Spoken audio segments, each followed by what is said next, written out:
Far from Israel, far from the battlefield, these soldiers were injured during the first days of the Hamas attacks. We met these soldiers in the United States, in civilian clothing, invited by Belev Echad, meaning One Heart, an organization helping wounded soldiers and those living with PTSD. It all started on October 7, around 7:30 in the morning. My mother woke me up suddenly saying, "Daniel, it's a war." I started to get ready. I was seeing things I never thought I'd see, absolute horrors. I thought that the terrorists would arrive soon at our home in Modi'in. It took us a day to get ready because the terrorists had burned down our base. 7 of our soldiers were killed. I was only able to fight for an hour before being injured. A bullet in my hand, debris in my eyes. In the first days, he was surrounded, but after 2 weeks of treatment in hospital, he found himself all alone. The thoughts of the war were left on the border with Gaza. It is precisely this feeling of solitude that the Belev Echad team came to fill. Like Daniel, Jonathan was also seriously injured. When the missile hit my tank,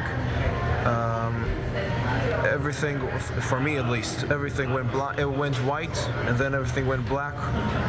My face started to burn from the waves of fire, from the waves of heat, and my eyes started to hurt when I tried to open them. And then I understood immediately that I was hurt. I hear my commander saying, "We were hit by a missile. Is anyone hurt?" And I tell him, I'm telling him I'm hurt. I can't see. And we immediately start to start my evacuation. Basically, my commander himself was also hurt with two fragments in his back and one that scratched his neck and a broken arm from the impact. And the rest of my tank is fine. And my crew is fine. They did a CT scan on me. They found fragments in my eyes, 3 fragments in my left eye, 1 fragment, a big one in my outside of my over here in my eyebrow. From my eyebrow, an 11 millimeter fragment, and from my right eye, from my left eye, 4.5 millimeter. I still have 2 fragments inside here on my left. Since then, Jonathan has undergone several surgeries, including cataract surgery. He lost sight in one eye. Beyond the moral support provided by Belev Echad, the organization took charge of financing care for additional medical treatment in the United States, hoping that he can regain the use of his eyes. Yarden serves in the Golani Infantry Brigade, 13th Battalion, on the front line fighting against Hamas terrorists. His account of what happened is chilling. We all ran towards the vehicle, the armored personnel carrier. We were ready for anything. Our officer informed us that terrorists have infiltrated Israel. We got there and were greeted by Kalashnikov fire. One of the terrorists tried to open the vehicle's door, but we managed to neutralize one terrorist. A second fled. We chased him, but before reaching his position, we were hit by an anti-tank missile. Most of the machine guns are out of order.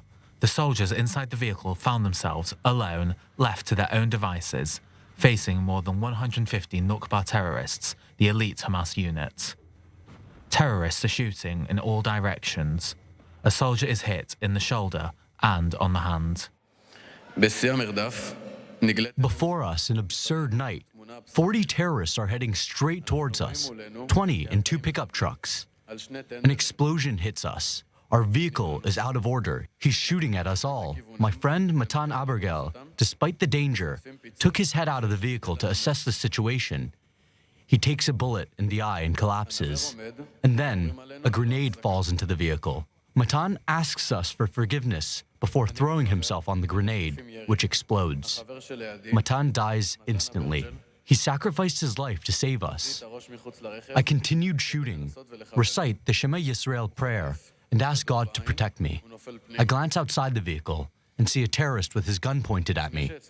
I shot first and killed him. I return to the vehicle to breathe, but we are thrown a second grenade which falls between my legs. I decide to free it with my foot. It explodes and the debris hurts my leg, arms, and face. Wounded, He treats one of his brothers in arms using a t-shirt which he transforms into a tourniquet, but his ordeal is not over. A tear gas grenade falls into the vehicle. We cannot see anymore. I can't breathe anymore. I see death reaching out to me. I open the door to breathe, and a terrorist faces me, and I shoot him too.